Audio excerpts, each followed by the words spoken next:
The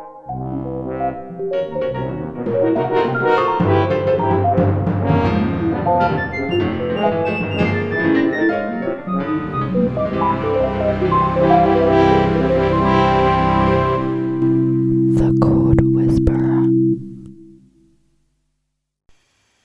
Hello and welcome to this quick tutorial on Seechord, the system, how it works, what it is, what it can give you. Let's crack straight on. Okay, so you have a chord sequence, let's say C, F, G, C, all major chords, and you want to get an understanding of what that's doing. What is it doing? What's the movement? You can look at it on a circle of fifths. If you look at this bit of the circle of fifths, you've got C there, you've got F there and G there, and you can think, okay, it goes from C to F and G and back to C, kind of no problem. What if the chord sequence is longer? What if you've got 20 chords, 200 chords, an entire opera? What do you do then? Well, this is where C chord comes in. So let's take that same chord sequence, C, F, G, C, and all we're going to do is we're going to write the fifths up here on the y-axis, C, G, D, and so on, down here, down in fifths. Then we can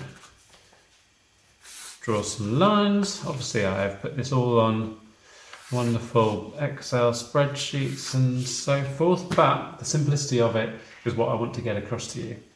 And then we can put in this C, F, G, C, and we can plot it here. And I tend to put major chords as squares, it's just a convention, don't have to. C, then F, then G, then C. And I like to join them up with lines because they look nicer. C, F, G, C, and that is how C chord works. And already there's a kind of pattern there that we can see.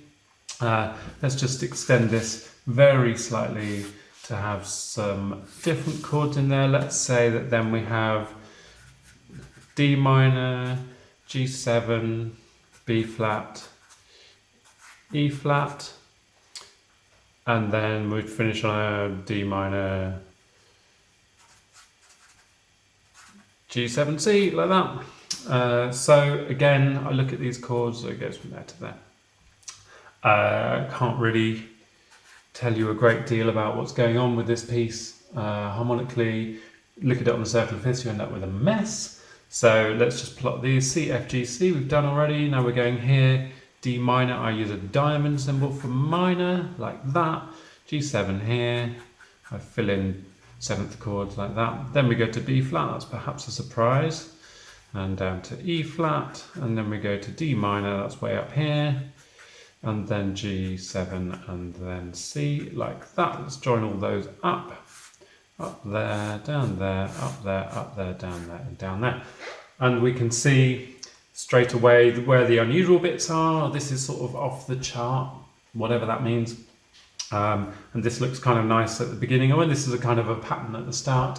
And that is what C chord tells us. It allows us to see whole pieces of music and see how the harmony is moving. And then patterns emerge and it tells us things about music that we didn't know before, we didn't see before.